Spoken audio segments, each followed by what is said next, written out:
अब क्या हो रहा है, रूल बनाने और इम्प्लीमेंट करने दोनों की टाइमलाइन कंप्रेस हो चुकी है। साथ साथ में ये जो 3 घंटे में अगर गवर्नमेंट की तरफ से नोटिस जाए किसी को, जो बाय द वे कोई देख नहीं सकता क्योंकि वो सीक्रेटिव है, वो कभी आरटीआई के तहत नहीं देते हैं, तो वो सेंसिटिव होएगी। आपको अगर प्लेटफॉर्म की श्रद्धा है, अगर वो आपको बताना चाहे कि आपका अकाउंट या आपका पोस्ट सेंसर हुआ है, तब वो बताएंगे, नहीं तो नहीं बताएंगे। मुझे तो लगता है नेक्स्ट जो कंसल्टेशन होगा उसमें ये करेंगे कि प्लेटफॉर्म आपको बताएगा भी नहीं कि आप सेंसर हो चुके हैं। मेन स्ट्रीम मीडिया आपसे कुछ पूछ नहीं रहा है, आपने उसके पूरे स्वरूप को खत्म कर दिया। एक ऑल्टरनेटिव स्पेस खड़ा हुआ है जहां आपके सामने सवाल हैं, जहां आलोचनाएं हैं, जहां ग्राउंड रिपोर्टिंग है, तो आप उस रीच को खत्म कर देना चाहते हैं। अब अगर 10 दिन 15 दिन या 1 महीने में पेज रिस्टोर भी हो जाता है तो एल्गोरिथमिकली जो रीच उसको मिलेगी वो तो कम हो जाएगी, ऑटोमेटिक है। वो जो प्रोसेस मेटा का है या ट्विटर का है, प्लेटफॉर्म उसी तरीके से बिहेव करते हैं। आप ऑडियंस के नज़र में नहीं रहेंगे, दिमाग में। तो मुझे लगता है अल्टीमेटली जो आवाज़ का प्रोपेगेशन है या आवाज़ का जो असर है उसे सरकार ख़त्म करना चाहती है। और जो पूरा ये 12 सालों का जो निज़ाम है उसके रिकॉर्ड्स को हम देखें तो बड़ा जाहिर भी होता है कि ये तो होना ही था एक दिन। अब वेग जो है, अब इसमें वेगनेस है कि अब आप कैसे नापिएगा कि ये क्रिटिकल है, ये क्रिटिकल नहीं है, या फिर सरकार ये कहे कि जैसे कि कुछ राज्य सरकारों ने भी एक कमेटी कहीं बना दी है कि फेक न्यूज़ टेस्ट करने के लिए। तमिलनाडु में एक बार, शायद कर्नाटक में भी एक्सपेरिमेंट हुआ, और भी ये। तो मेरे कहने का मतलब है कि वो उसका भी एक पर्सपेक्टिव बायस का हो सकता है कि कुछ सेलेक्टिव इंफॉर्मेशन गलत है, कुछ लेकिन बाय एंड लार्ज न्यूज़ सही है। कुछ टेक्निकलिटीज़ में ये गलत हैं तो उसको स्ट्राइक डाउन कर दो। मे बी कि जो ये बता रहे थे कुछ ट्रिमिंग कर दो, वो विंडो क्यों नहीं ओपन है, वो स्कोप क्यों नहीं दिया जा रहा है। ये नमस्कार, मैं हूं अतुल चौरसिया। आपका खर्चा आपकी चर्चा, हफ्ता दर हफ्ता हम एक बार फिर से लेकर आए हैं न्यूज़ लॉन्ड्री का हिंदी पॉडकास्ट एनएल चर्चा। इस चर्चा में हमारे साथ मेहमानों का एक ख़ास पैनल है। जो आज के पैनल में हमारे साथी मौजूद हैं उनसे आप सबका परिचय करवाता हूं। स्टूडियो में मेरे साथी शार्दुल और आनंद हैं, आप दोनों का बहुत बहुत स्वागत है। हेलो। इसके अलावा हमारे साथ स्टूडियो में मौजूद हैं मॉलिटिक्स इंडिया के एडिटर नीरज झा। नीरज, बहुत बहुत स्वागत है आपका चर्चा में। इसके अलावा ऑनलाइन हमसे जुड़ रहे हैं हृदय जोशी, आप लोग परिचित हैं हृदय से। हृदय, आपका भी स्वागत। बहुत बहुत धन्यवाद। इसके अलावा थोड़ी देर में हमारे साथ जुड़ेंगे निखिल पाहवा, पत्रकार हैं, डिजिटल राइट एक्टिविस्ट हैं और मीडिया नामा के फाउंडर भी हैं। थोड़ी देर में वो हमसे जुड़ेंगे। और ये पैनल के जुड़ने का इस हफ्ते ख़ास मकसद ये है कि आपने सुना होगा बहुत बड़ी संख्या में लोगों के जो सोशल मीडिया पेजेस हैं उन पर सरकार प्रतिबंध लगा रही है, उनको बैन कर रही है। ट्विटर पेजेस हटाए जा रहे हैं, फेसबुक पेजेस हटाए जा रहे हैं, यूट्यूब के ऊपर कार्रवाइयाँ हो रही हैं। और इसके साथ ही लगे हाथ सरकार जो आईटी एक्ट 2021 है उसमें नए नए संशोधन ला रही है और उसमें कई सारे ऐसे बदलाव हैं जो बहुत चिंताजनक हैं। और उन बदलावों के दायरे में मीडिया संस्थान, डिजिटल मीडिया संस्थानों के अलावा जो इंडिविजुअल कंटेंट क्रिएटर हैं, जो इन्फ्लुएंसर्स हैं, जो निजी अपने दायरे में कुछ चीज़ें सोशल मीडिया पर करते हैं, उन लोगों को भी बतौर मीडिया पर्सन, एक जर्नलिस्ट के तौर पर कंसीडर करते हुए उस तरह से कार्रवाई उनके ऊपर करने का प्रावधान है। और इस पूरी स्थिति को देखकर एक चिंता जताई जा रही है कि सरकार लगातार सेंसरशिप का शिकंजा कस रही है चारों तरफ। और इसमें खासकर उन लोगों को निशाना बनाया जा रहा है जो कि सरकार के ख़िलाफ़ जिनकी आवाज़ें हैं, जो आवाज़ें सरकार की आलोचना कर रही हैं, मोदी सरकार की जो आलोचक आवाज़ें हैं, उन पर ख़ास तौर पर बहुत सारी कार्रवाइयाँ, ये सारे पेजेस जो हटाए जा रहे हैं हो रही हैं। आप लोगों को अगर ध्यान हो तो इस तरह की एक बड़े पैमाने पर कार्रवाइयाँ हुई थी जब ऑपरेशन सिंदूर चल रहा था। उसके बाद अब फिर से बड़े पैमाने पर आपने देखा कि जब से युद्ध शुरू हुआ है देश में गैस की किल्लत देखने को मिल रही है, पेट्रोलियम की कीमतों ऊपर जा रही हैं और इन सब को लेकर बहुत सारे कंटेंट, बहुत सारे मीम्स, बहुत सारे चुटकुले, बहुत सारे वीडियोस बन रहे हैं और उन सब को वो सारी चीज़ें सरकार को शायद पसंद नहीं आ रही हैं, तो उन्हें हटाने का और उसको उन तमाम सोशल मीडिया प्लेटफॉर्म से हटाने की भी एक जुगत चल रही है, कवायद चल रही है। इसके अलावा सरकार की तरफ से जो नए नियम इसमें प्रस्तावित है उसमें सबसे बड़ी चिंता जाहिर की जा रही है कि समय का जो वो दायरा है कि 3 घंटे से 2 घंटे के अंदर में जिस भी कंटेंट को लेकर नोटिस आएगा या जिस पर शिकायत दर्ज की जाएगी उसको हटाना पड़ेगा। तो ये एक बड़ी चिंता जताई जा रही है कि ये इसके ज़रिए जो कंटेंट क्रिएटर है या जो मीडिया प्लेटफॉर्म है, डिजिटल प्लेटफॉर्म है, न्यूज़ प्लेटफॉर्म है, उनको अपना पक्ष रखने का वक्त भी नहीं मिलेगा और ये पूरी तरह से बाध्यकारी हैं। मतलब ये इसमें किसी तरह का शो कॉज नोटिस जैसा या पहले किसी तरह की चेतावनी नहीं है और ये बाध्यकारी हैं पूरी तरह से, इनको लागू करना ज़रूरी है। और इसके अलावा इसमें ये जो नोटिस जारी करने की शक्तियां हैं ये सिर्फ सूचना प्रौद्योगिकी मंत्रालय को ही नहीं है बल्कि इसमें कई सारे मंत्रालयों को ये शक्तियां दी जाएंगी, जिसमें सूचना INB सूचना और प्रसारण मंत्रालय भी है और गृह मंत्रालय है, विदेश मंत्रालय है, डिफेंस मिनिस्ट्री है। इन सब को इस तरह के आदेश जारी करने की ताकत मिल जाएगी इस नए संशोधन के बाद।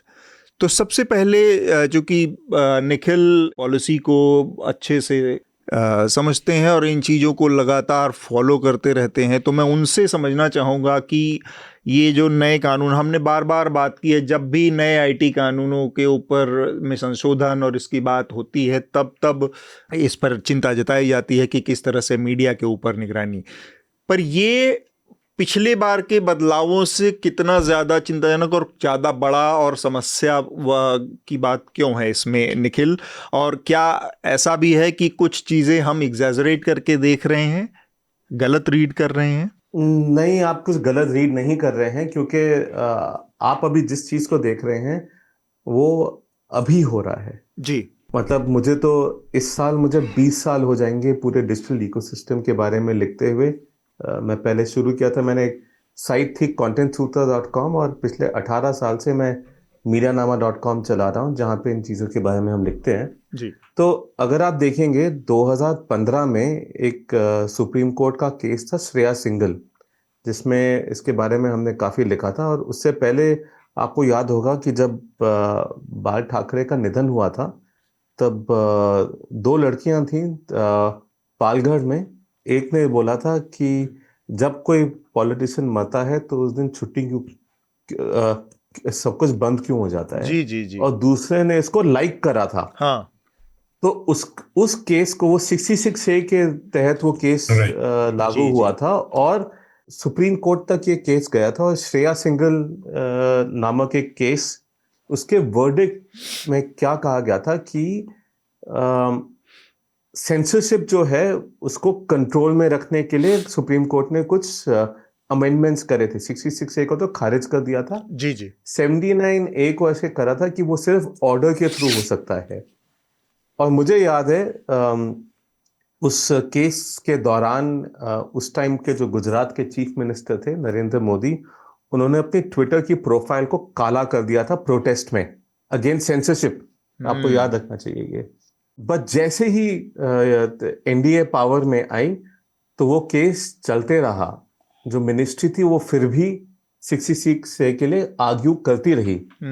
तो गवर्नमेंट्स आती हैं जाती हैं, जो लॉज हैं, जो ब्यूरोक्रेसी को पावर देती हैं सेंसरशिप का, वो बढ़ते जाते हैं। निखिल जी, आपने इतनी बात कह दी, मैं ज्यादा कुछ कहना नहीं चाह रहा हूं। मैं सिर्फ एक बात का क्लैरिफिकेशन आपसे मांग रहा हूं और आपको जानकारी पता होगी अपने तजुर्बे के हिसाब से। बहुत सारे लोग जो हमारे यूट्यूब भी करते हैं, इंस्टाग्राम भी करते हैं, फेसबुक भी, बाकी जगहों से, और सबके सारे प्लेटफॉर्म मोनेटाइज हैं, उनका ये कहना है कि यूट्यूब में, और ये बात आपकी जो बार बार आप जिस बात पर जोर दे रहे हैं उससे जुड़ी भी हो सकती है, वो कहते हैं कि यूट्यूब में फेसबुक अगर चलता भी रहे तो फेसबुक का पेज कई बार होता है, लोगों का चल रहा होता है, पर वो इंटरेस्टेड नहीं होते उसमें मटेरियल डालने में, क्योंकि वो मोनेटाइजेशन उसका ऑफ कर देता है, बंद कर देता है।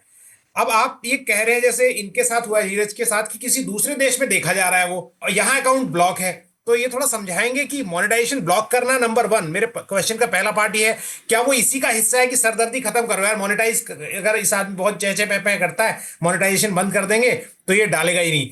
और दूसरा ये कि क्या मोनेटाइजेशन अगर दूसरे देश में उसका वो ब्लॉक नहीं हुआ है तो उसका पैसा इनके अकाउंट में आएगा क्या? तो अगर दूसरे देश में ब्लॉक नहीं हुआ है तो उसका पैसा आएगा। अगर मोनेटाइजेशन ब्लॉक नहीं करिए, मोनेटाइजेशन ब्लॉक करने के कारण काफी कम होते हैं, जैसे कि अगर हेट स्पीच का कंटेंट हो या फिर नियो नाजी कंटेंट हो, उस हिसाब से डीमोनेटाइजेशन, या फिर कॉपीराइट वायलेशन होता है। आपको याद होगा कि पिछले लास्ट ईयर ANI ने और प्रसार भारती ने, हमने वो रिपोर्ट करी थी, प्रसार भारती ने कॉपीराइट स्ट्राइक्स डाली थी जब किसी ने जैसे पार्लियामेंट का एक क्लिप डाल दिया अपने वीडियो में, जिसपे वो टिप्पणी दे रहे थे, तो उससे भी कंटेंट डीमोनेटाइज हो जाता है। तो डीमोनेटाइजेशन काफी कम होता है, वैसे प्लेटफॉर्म जितना करते नहीं, क्योंकि उनको इस मोनेटाइजेशन का एक हिस्सा भी मिलता है। और ये बात गलत है कि प्लेटफॉर्म को कंटेंट से कोई लेना देना नहीं है, क्योंकि अगर कंटेंट अच्छा कर रहा है तो उसमें प्लेटफॉर्म का भी फायदा है। तो उनका भी वेस्टेड इंटरेस्ट है जो पॉपुलर कंटेंट है उसको नहीं हटाने में। लेट्स बी वेरी क्लियर, उनके लिए बिजनेस है, हमारी स्पीच उनका बिजनेस है, तो वो अपने बिजनेस को प्रोटेक्ट करने के लिए भी हमारी स्पीच को प्रोटेक्ट करने की कोशिश करते हैं। ऐसा नहीं है कि उनको कुछ फर्क नहीं पड़ता क्या सेंसर हो जाए। एक दो सूचना कहाँ से मिली, रात के 2 बजे एक नोटिफिकेशन आता है, तो जाहिर है उस वक्त तो हमने देखा नहीं, और सुबह जो सोशल मीडिया जो टीम संभालती है उन्होंने कॉल किया कि सर फेसबुक पेज जो है लॉगिन नहीं हो रहा है। मैंने कहा भाई हुआ क्या, तो उन्होंने स्क्रीनशॉट भेजा, मैंने देखा। उसके बाद नॉर्मली क्या होता है, किसी कंटेंट पे अगर वायलेशन हो तो आपके पास अपील करने की गुंजाइश होती है, आप अपील कर सकते हैं, रिव्यू में जाएगा, फिर वो कंटेंट वापस आ जाता है, या कुछ चीज़ें अगर आपको ट्रिम वगैरह करनी है वो आप कर सकते हैं। तो ऐसा कोई वहाँ पे था ही नहीं अपील वगैरह करने का।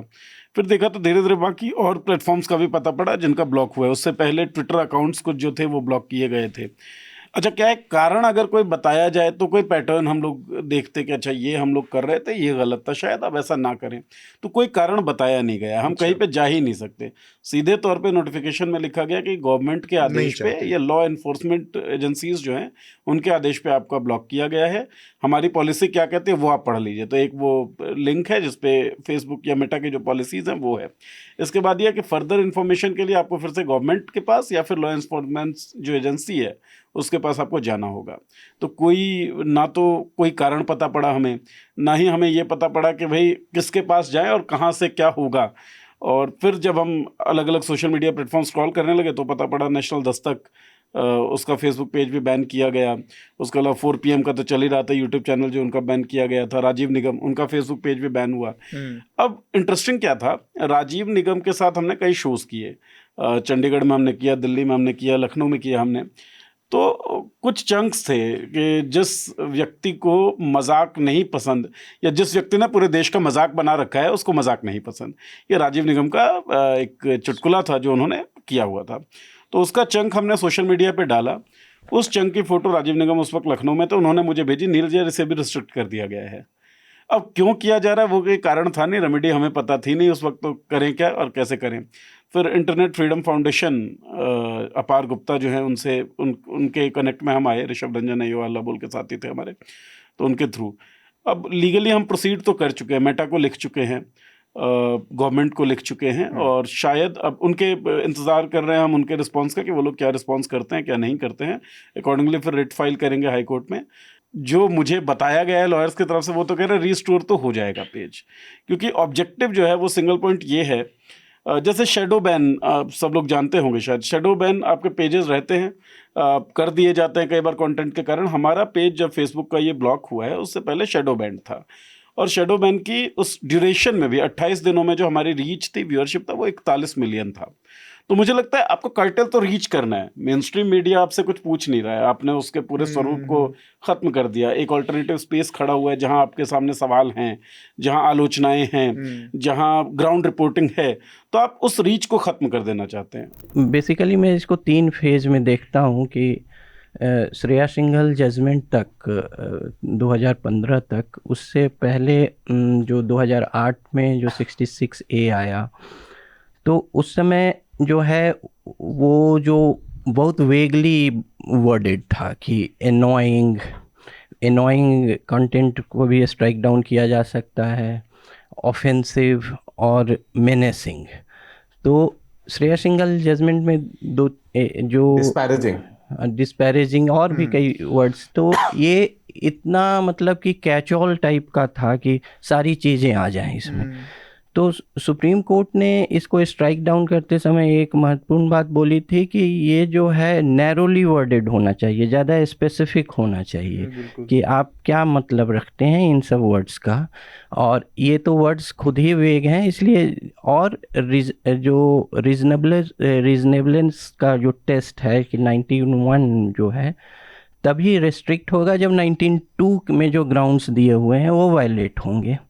तो ये कॉन्स्टिट्यूशनल आर्गूमेंट था। उसके बाद क्या हुआ, जो फेज़ टू में अब इसमें 66A तो इंडिविजुअल कंटेंट क्रिएटर्स वगैरह को भी टारगेट कर रहा था। तो अब सरकार के हाथ थोड़े बंध गए, तो उन्होंने फिर भी एक जो इंटरनेट पे जो भी सरकार की दृष्टि से देखें, स्टेट की दृष्टि से देखें, तो मिस इन्फॉर्मेशन या इंडिसेंसी या जो भी है ये सब को, या वल्गैरिटी जो भी है, इसको करने के लिए उन्होंने क्या किया, इंटरमीडियरीज़ को करना किया कि इंटरमीडियरीज़ इनके कंटेंट को ब्लॉक किया जा सकता है 69A के तहत। तो अब इसमें एक चीज़ और हुई कि जो सेफ हार्बर जो दिया कि आप ठीक हैं, आप कंटेंट नहीं क्रिएट कर रहे हैं, लेकिन जो कंटेंट क्रिएट कर रहे हैं उसमें कुछ ऑब्जेक्शनेबल हुआ इन ग्राउंड्स पे, तो वो ब्लॉक किया जाएगा। अब लेकिन 2021 के बाद जो हम देख रहे हैं कि इसमें वो वाला जो बिल आया जो इंटरमीडियरीज़ या मीडिया एथिक्स वाला, इसके बाद कोशिश की जा रही है हाइब्रिड मॉडल की कि इंटरमीडियरीज़ तो करवाना ही है, लेकिन अब जैसे सरकार इसमें भी कह रही है कि एक्चुअली ये क्लैरिफिकेशन का रूल है कि उसमें ये स्पष्ट नहीं था, अब हम स्पष्ट कर रहे हैं कि इंडिविजुअल क्रिएटर्स भी इसमें आते हैं। तो इसका एक मकसद सरकार ने दिया है कि डिसइंफॉर्मेशन फाइट करना, जो AI जनरेटेड या फिर जो डीप फेक्स बोल रहे थे ये फाइट करना, और भी चीज़ें हैं। अब मेरा ये इसमें है कि वेगनेस एक सबसे बड़ा प्रॉब्लम है कि मिस इन्फॉर्मेशन क्या है, फेक न्यूज़ क्या है। मैं केवल ये कहना चाहूँगा कि प्लेटफॉर्म पूरी तरह से दब नहीं रहे थे, कई बार उनकी क्षमता भी नहीं थी, और इसीलिए अब ये सीधा सीधा एक तरीके से यूज़र को भी थ्रेटन करने का, क्योंकि हिंदुस्तान के यूज़र तो दब ही जाएंगे। हम सब जानते हैं कि सरकार उंगली करती है तो फिर क्या होगा। तो पहली बात तो ये। दूसरी चीज़ कि अभी भी भारत के हुक्मरान, दूसरी तरफ ये नौकरशाह जो है ना, यहाँ चाटुकारिता का कल्चर, कम से कम शकल हिंदुस्तान की नौकरशाही सिर्फ ताकत चाहती है, जवाबदेही नहीं चाहती। वो रिश्वत लेने के बाद भी चाहती है कि उसको नौकरी से ना निकाला जाए। तो ये नौकरशाही का चरित्र है। उसमें वो हुक्मरान है, जैसा निखिल ने और बाकी सब लोगों ने कहा कि पहले ऑर्डर हम दे रहे हैं, पहले ऑर्डर इंप्लीमेंट करो, सुनवाई बाद में होगी। ये फंडामेंटल कैरेक्टर है इस ऑर्डर का कि हमने हुक्म दिया, उसकी पहले आप उस पर अमल करेंगे, उस पर सवाल जवाब बाद में होगा। तो ये सिर्फ कहने के तरीके से पता चलता है ये सिर्फ ऑथोरिटेरियन और दबाने का तरीका। और इसमें एक चीज़ और कि आपको चुटकुलों से अब दिक्कत है। इस देश में व्यंग की बहुत लंबी परंपरा है, हिंदी में भी और हर भाषा में, लेकिन चुटकुलों से दिक्कत है, सवाल से दिक्कत है। अब जो लोग संस्थागत सपोर्ट के बिना अपने आप ही कर रहे थे, अकेले अकेले भी, या छोटी छोटी संस्थाएं हमारी जैसी इंडिविजुअल लोग, उनको भी अब पकड़ लेंगे कि तुम भी कैसे बोल रहे हो। किसी को कोई बोलने का हक नहीं है, सब भेड़ की तरह डंडे से हाँके जाएंगे, और वैसे ही हाँकना है, वही बता रहे हैं। वो कोर्ट ने स्ट्रक डाउन किया तो फिर ले आए, और ये बार बार होता रहता है, रिपीट, ये साइकिल चलता रहा, और ये तब तक चलता रहेगा जब तक जवाबदेही आएगी नहीं। और मुझे सही में लगता है कि ये हमारे समाज में भी कमी है कि सत्ता के प्रभुत्व को सीमित रहना चाहिए। इस फितरत की ही कमी है। लोग नौकरी हुजूर बजाने पहले चल देते हैं, और अपनी जो छोटी सी ताकत या प्रिविलेज मिलती है उसको भुनाने चल देते हैं। असल में जवाबदेही की फितरत वैसे ही बहुत कम है, और जो थोड़ी बहुत थी उसको सरकार खत्म कर दे रही है। मुफ्त में बस इतना ही। अगर आप पूरी चर्चा सुनना चाहते हैं तो न्यूज़ लॉन्ड्री को सब्सक्राइब कीजिए, और सबसे बेहतर तरीका यह है कि आप हमारे ऐप पर इस पॉडकास्ट को सुनें, और तमाम हमारे जो पॉडकास्ट हैं उसको हमारे ऐप पर सुनें। यह गूगल प्ले स्टोर और एप्पल स्टोर पर सब जगह उपलब्ध है। न्यूज़ लॉन्ड्री किसी भी तरह का विज्ञापन नहीं लेता, ना किसी राजनीतिक दल का, ना किसी सरकार का, ना किसी कॉरपोरेशन का। हम सिर्फ और सिर्फ कोशिश करते हैं कि पब्लिक इंटरेस्ट का जर्नलिज्म करें, पब्लिक जनहित की पत्रकारिता करें, और इसके लिए लोग इसमें इन्वेस्ट करें, लोग पत्रकारिता में निवेश करें। उसका तरीका है सब्सक्रिप्शन। तो सब्सक्रिप्शन के हमारे टैग पर जाइए, वहाँ पर अपनी मनचाही रकम पे कीजिए और न्यूज़ लॉन्ड्री का सब्सक्रिप्शन लीजिए, और गर्व से कहिए, मेरे खर्च पर आज़ाद हैं खबरें।